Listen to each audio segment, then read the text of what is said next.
I thought we would get into something with a little more substance today. Joy Reid is beginning, more and more every day, to make Adolf Hitler look lazy and ineffective. That's right, I said it.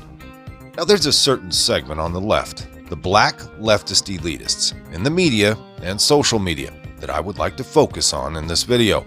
Full disclosure, because I'm not a racist at all, I feel the need to discuss these issues out of intellectual honesty with everyone of all colors.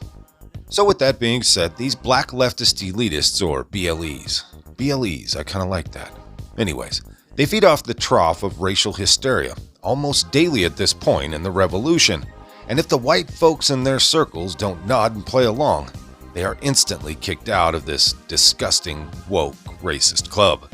The idiotic bile that spews from their every spin on every public event, though historically humiliating for all of us living in the same moment, that isn't the most concerning effect. It's the long-term persuasion into normalcy for far too many people that should be a concern.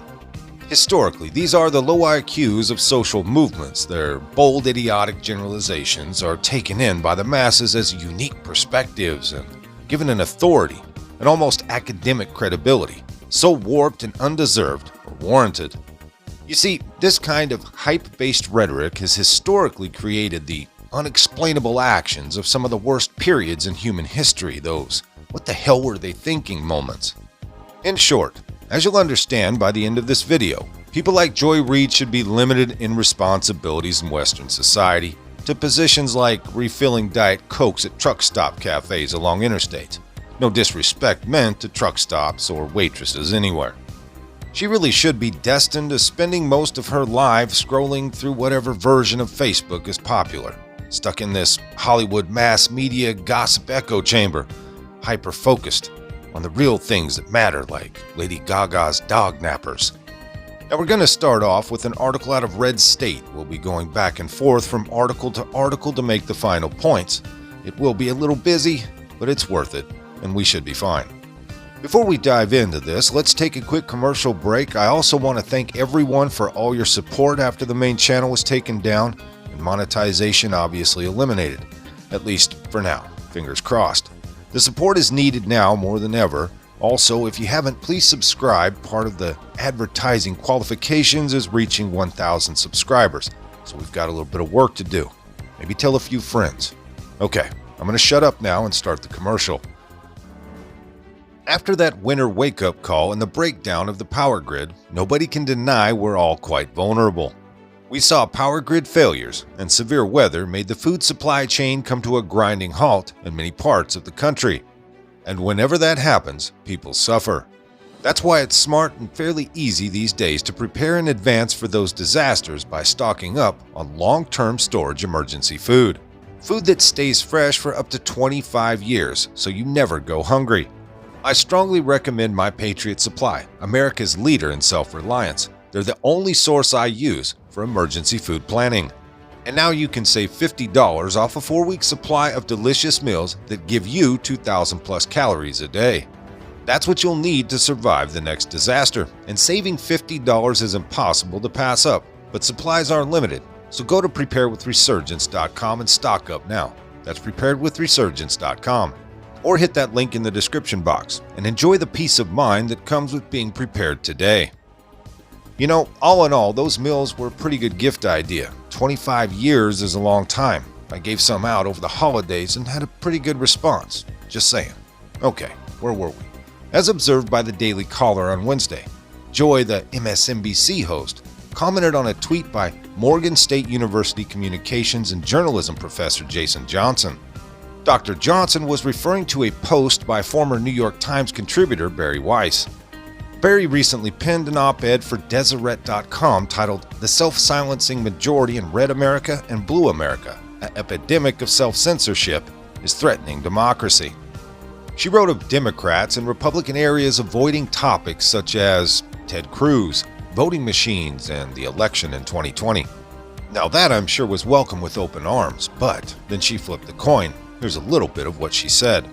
Quote, "There are two illiberal cultures swallowing up the country. I know because I live in Blue America. in a world awash with NPR tote bags and front lawn signs proclaiming the social justice bona fides of the family inside. In my America, the people who keep quiet don't fear the wrath of Trump supporters. They fear the illiberal left. Wise went deeper, and because she started making some real sense of things, she fell to the typical reaction of the racist, irrational, and insecure schizophrenic amongst the left.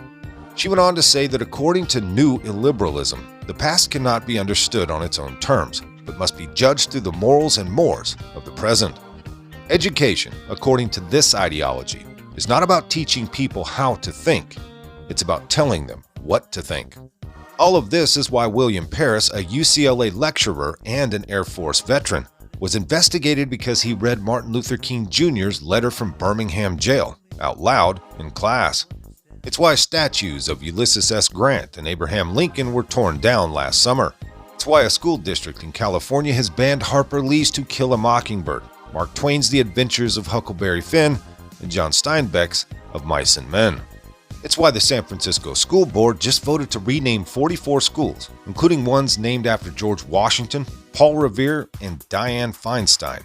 Yes, you heard that correctly. These are all for various sins. In this ideology, if you do not tweet the right tweet, or share the right slogan, or post the right motto and vision on Instagram, your whole life can be ruined. If you think I'm exaggerating, you might look up Tiffany Riley, the Vermont public school principal fired this fall because she said she supported Black lives, but not the organization Black Lives Matter. In this ideology, intent does not matter a whit. Just ask Greg Patton.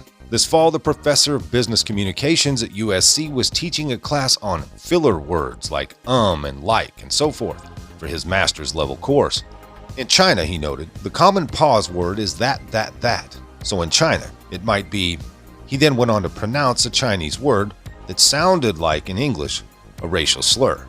I'm assuming it's the N-word. You know, it's kind of amazing how clueless the overall majority of the left truly are when it comes to their own damn censorship. And here's a good example of just how clueless, as Barry pretty much walks into rush hour traffic of her own leftists waiting hungry for their next meal on Twitter. She tweeted out this excerpt from her article, quote, "Self-censorship is the norm, not the exception." A student at one of the country's top law schools wrote, quote, "I self-censor even when talking to some of my best friends for fear of words getting around." And now here come the irrational, racially obsessed left, sprinting at her like a pack of zombies, but the fast ones, like in 28 Hours Later or Train to Busan. The good doctor Jason jumped on with his own take.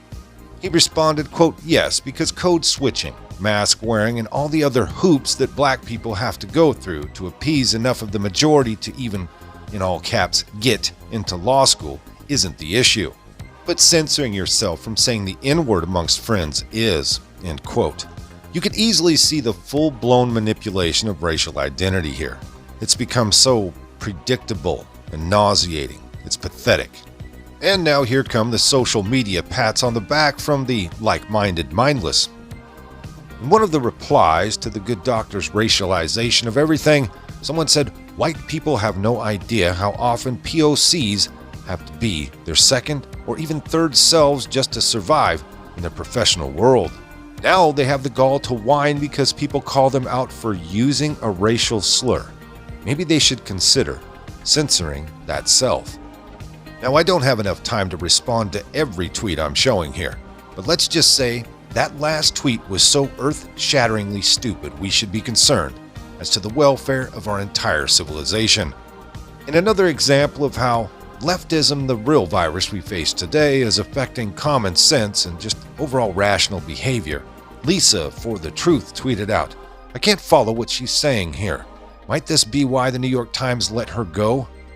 Which garnered a response from inmate 450911. She's saying Republicans feel oppressed because they can't openly be racists, and they trade all their tax cuts if they could openly use the N-word. Jason Stewart tweeted a response to the good doctor by saying, "Code switching is how I live my life daily. My wife makes fun of me because she can tell who I am talking to on the phone." Now, if I had to guess, I'd say that's a common thing among most husbands and wives.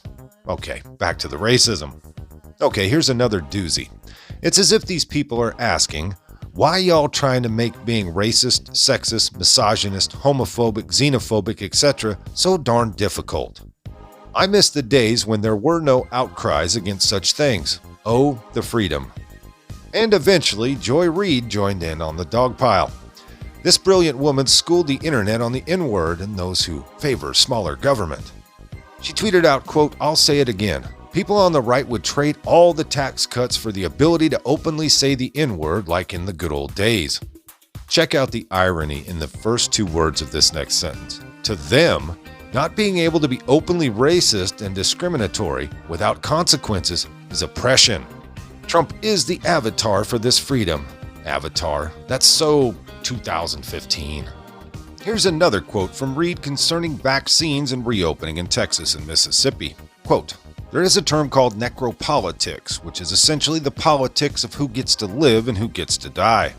In these states, what they have in common is that they have structures which say that black and brown lives matter less. And so all that matters is that black and brown people get their behinds into the factory and make me my steaks and make me my stuff. Get there and do my nails, work, get back to work now, and do the things I, the comfortable, affluent person, needs." Just when you have some sense of hope for human beings, you read such things and remember how horrible and cowardly and straight up stupid these people are, always hiding behind race. They, being BLEs of high stature, are performing some of the most audacious racial hypocrisy ever allowed in any society, and only allowed out of fear and cancel culture. These people don't want peace or equality. They don't want to lift up the black community, as racist and singular as that should be understood. You see, they want social, mental, and emotional genocide of all white people not willing to play their game of zero accountability for me and any, all, and everything unfortunate in life being blamed on thee. This most definitely will not stop here. Eventually, they will eat their own, these professors washing brains with this ideology at elite universities across the country know how this ends. We have the data, as the kids say.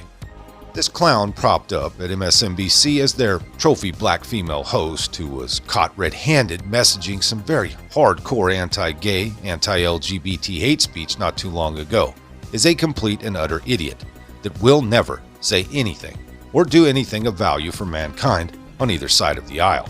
She's a virtue signal by a failing network. But she and they will be there continuing down this road of poisonous propaganda until the free market actually kicks back in and these corporations are made to turn a profit with these programs again.